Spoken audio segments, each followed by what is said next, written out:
Assalamualaikum warahmatullahi wabarakatuh.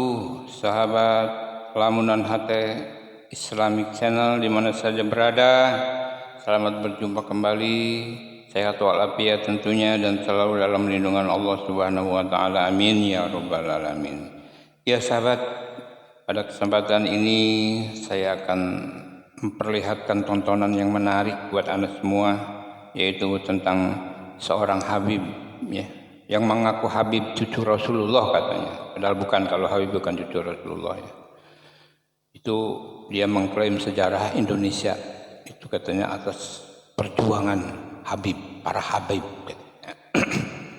Nah, itu hanya pengakuan dia sendiri ya, pengakuan sepihak. Tidak ada pengakuan dari bangsa Indonesia, para sejarah Indonesia tidak ada. Itu hanya klaim konyol saja ya. Klaim konyol saja itu ya, memalukan.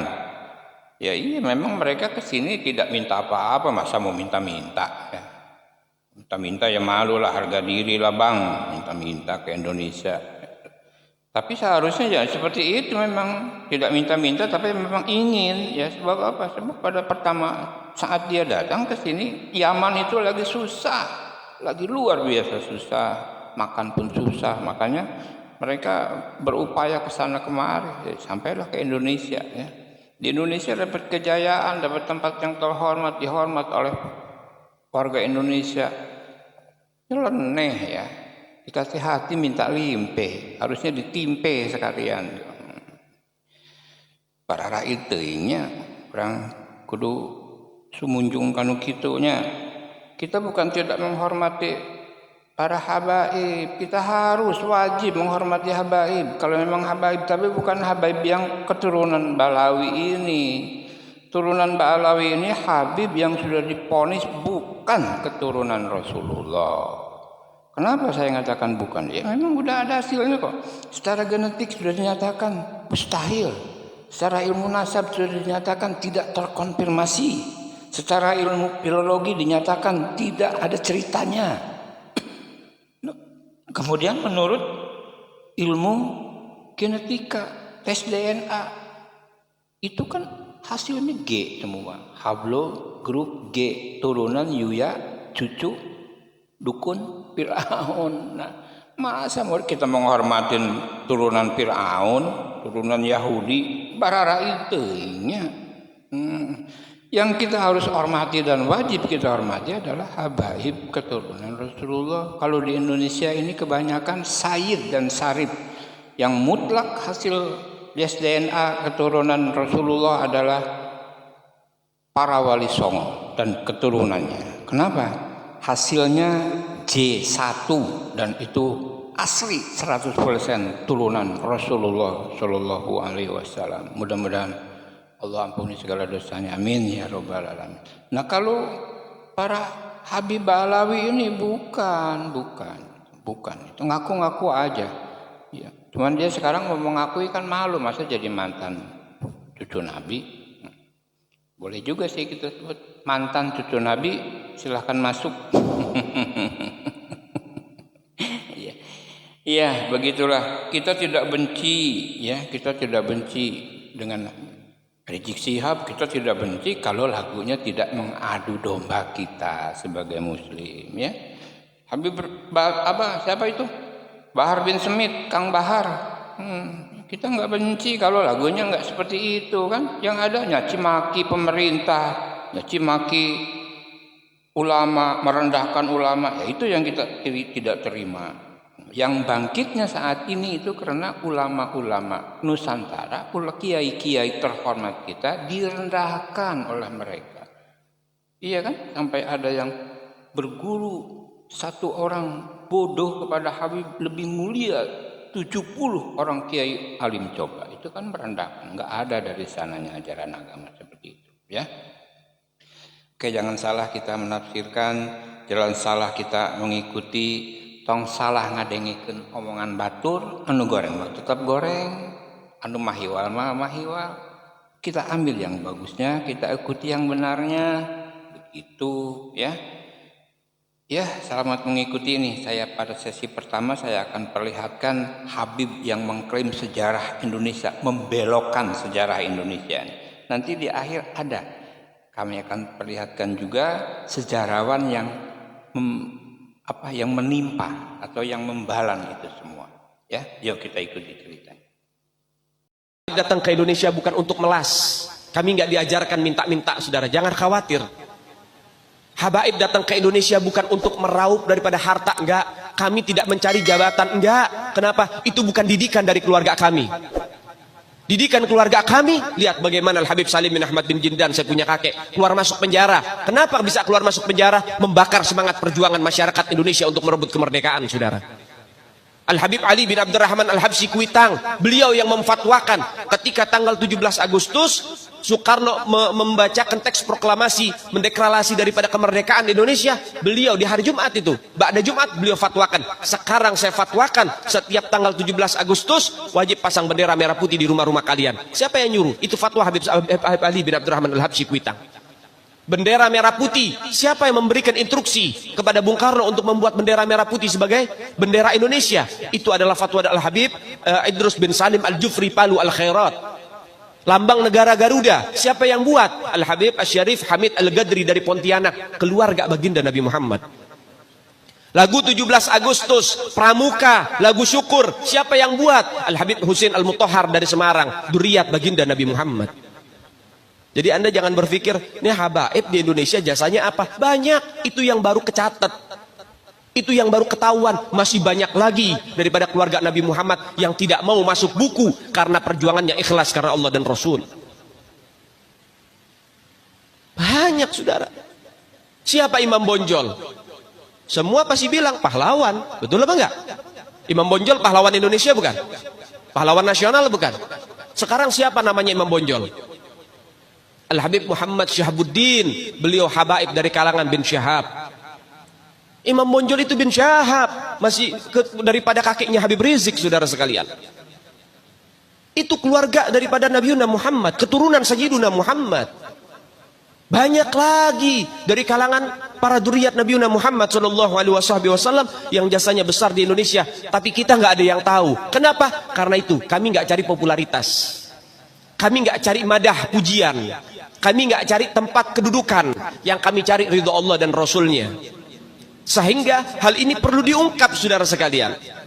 Bagaimana keluarga Nabi Muhammad jasanya besar.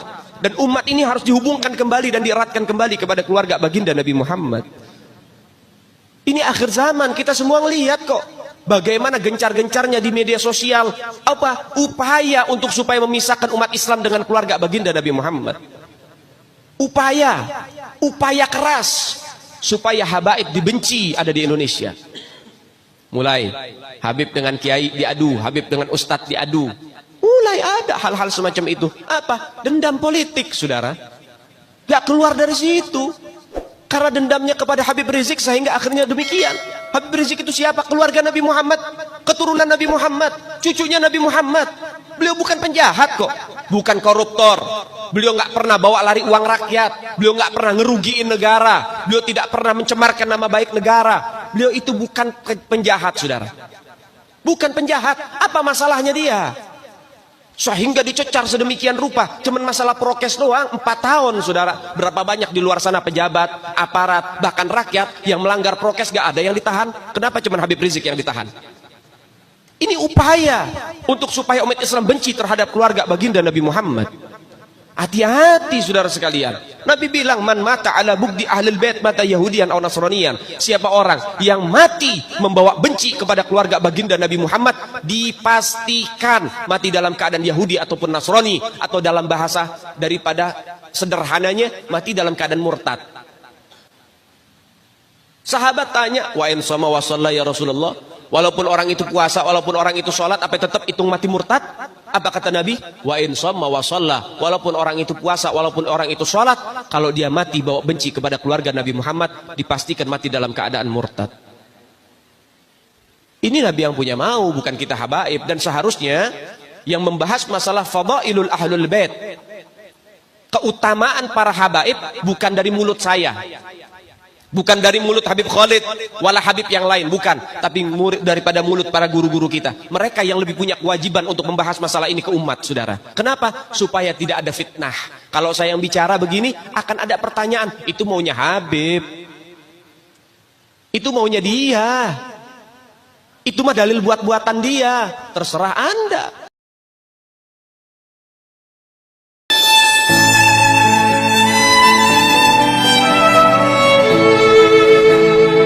Yang pertama, benarkah bendera merah putih itu konsepnya Habib Ali Kuitang?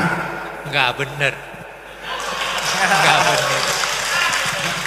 Jadi jangan begini, jangan menggunakan sesuatu yang penting bagi negeri kita hanya untuk kepentingan diri kita dan kelompok kita. Terima kasih. Yang kedua, benarkah kemerdekaan 17 Agustus itu perintah Habib Ali Kuitang? Enggak ada itu. Enggak. Itu justru antara tanggal 15 sampai tanggal 16 terjadi persoalan di antara pemimpin kita. Itu menyebabkan maka pada tanggal 17 Agustus kemerdekaan itu diadakan. Dan itu adalah kemerdekaan bangsa. Belum ada negara. Besoknya baru ada negara, yaitu tanggal 18 Agustus. Seperti itu. Terima kasih. Dan yang ketiga, benarkah lambang burung Garuda karya Habib Hamid Al-Ghadri? Pertanyaan itu sebenarnya pertanyaan yang sederhana jawabnya. Jadi ketika itu diperlukan lambang negara, lalu dibentuk panitia. Panitianya, ketuanya Ki Hajar Dewantara. Lalu anggota panitianya ada Yamin, ada Sultan Hamid. Nah, lalu ada dua dari sekian banyak bahan yang masuk, dua yang diterima. Sultan Hamid sama Yamin. Tapi kemudian setelah dilihat bahwa Yamin sedikit ada kecenderungan ke Jepangan, maka kemudian diterima Sultan Hamid. Tetapi ada tetapinya, diterima, tetapi begitu Bung Karno melihat, maka dia melihat berbagai hal yang kurang tepat. Maka dia panggil seorang seniman namanya Dullah. Lalu dia katakan, Dullah, perbaiki itu. Maka diperbaiki. Jadi yang kita lihat sekarang itu bukan asli dari Sultan Hamid, tetapi itu adalah perbaikan dari kehendak Presiden Soekarno yang ditugaskan kepada seorang seniman yang bernama Dullah. Faktanya seperti itu. Itu yang pertama. Yang kedua, saya menolak Sultan Hamid sebagai pahlawan nasional karena pada tahun 1947 pangkatnya dinaikkan dari kolonel menjadi mayor jenderal di negeri Belanda. Pada tahun itu kita diburu-buru oleh Belanda, ditembakin dan sebagainya. Dia tidur di negeri Belanda. Terima kasih, itu jawaban saya. Bendera merah putih? Ya, yang bendera, kenapa benderanya? Maaf. Lambang burung Garuda. Lambang burung Garuda. Bendera merah putih konsep Habib Ali Kuitang.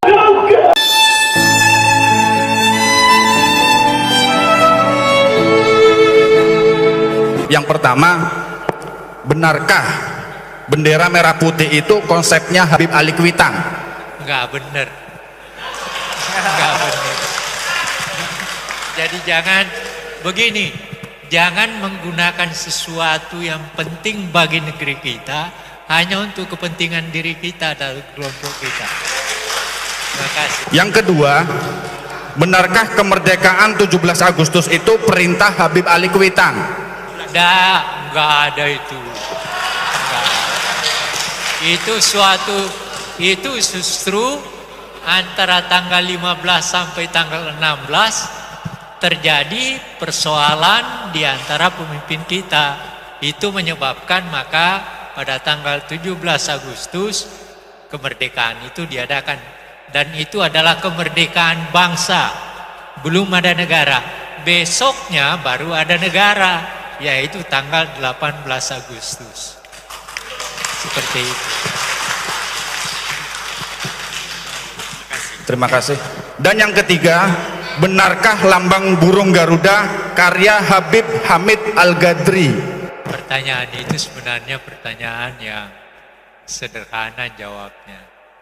Jadi ketika itu diperlukan lambang negara, lalu dibentuk panitia. Panitianya, ketuanya Ki Hajar Dewantara. Lalu anggota panitianya ada Yamin, ada Sultan Hamid. Nah, lalu ada 2 dari sekian banyak bahannya masuk, 2 yang diterima, Sultan Hamid sama Yamin. Tapi kemudian setelah dilihat bahwa Yamin sedikit ada kecenderungan ke Jepangan, maka kemudian diterima Sultan Hamid.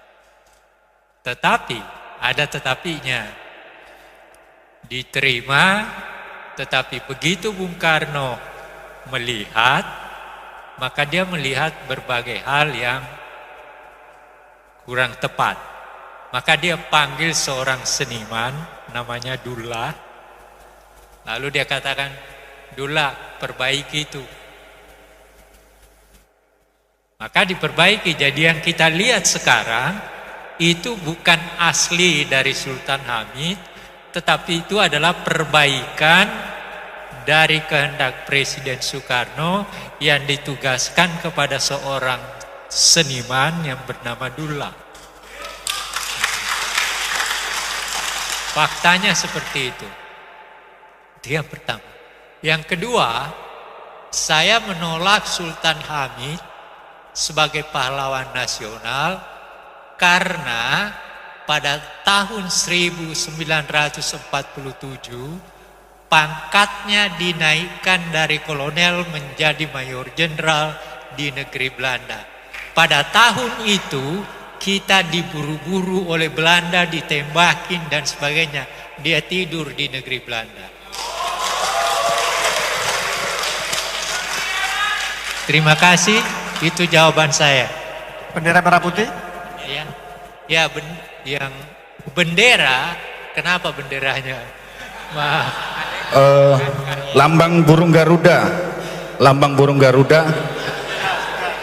bendera merah putih konsep Habib Ali Kuitang. Nah, sahabat Lamunan Hati Islami Channel di mana saja berada, yang masih setia tentunya, baru saja kita saksikan bersama di mana seorang Habib yang mengklaim perjuangan Indonesia ini seperti itu, dan itulah kata pejuang Indonesia Ahyar Genggong yang menjelaskan tentang yang sebenarnya terjadi. Bahkan ya seperti itu. Ya mungkin mereka itu berniat seperti apa ya, membelokkan sejarah perjuangan pergerakan kemerdekaan Indonesia saja sudah dibelok-belokkan kayak gitu. Itu kan sangat berbahaya. Yang kita tahu sejak kita kecil di SD kita sudah mendengar sejarah Indonesia. Dulu kan kita waktu sekolah ada sejarah perjuangan Indonesia, ada PKN ya, sejarah perjuangan Indonesia ya kan, dijelaskan dalam sejarah tokohnya ini, perjuangannya ini. Ya kan gitu, Budi Utomo, Diponegoro, Jenderal Sudirman, Jenderal Soeharto, ada semua kan, Jenderal Soekarno kan sebagai pejuang-pejuang. Kita dulu pernah diajarkan, dan yang kedengaran oleh kita itu bukan seperti itu kan, bukan seperti pernyataan yang seperti yang mengaku Habib tadi itu kan berarti tidak benar, pembelokan. Nah, yang makanya diluruskan oleh Ahyar Genggong tadi agar tidak salah persepsinya. Nah, seperti itulah sahabat Lamunan Hati Channel di mana saja berada, mungkin schedule mereka sudah, strategi dia sudah terbuat sedemikian rupa, sudah diatur. Engkau menyerang dari segi sejarah perjuangan, engkau membahas tentang akidah, engkau membahas tentang, udah diatur-atur. Engkau tentang spiritual, engkau tentang mental, ya sudah diatur. Yang akhirnya nanti kita sebagai bangsa yang diam saja, mendengarkan saja, akhirnya kena. Jadi akhirnya keluarga, keturunan kita, anak cucu kita akhirnya nanti akan. Ya, alhamdulillah saat ini sedang ramai dan mudah-mudahan ini memang jalan dari Allah agar semua kebohongan, semua kebatilan itu hancur, ya, dan tidak bisa berkembang. Mudah-mudahan ini semua bermanfaat dan berguna bagi kita semua dan juga bagi keluarga kita. Mohon maaf bila ada kekurangan dan kesalahan. Silakan Anda berkomentar bila ada salah berpendapat atau berpendapat lain dengan saya. Terima kasih atas segala perhatian. Wabillahi taufiq wa hidayah. Wassalamualaikum warahmatullahi wabarakatuh. Wilujeng tepang deui.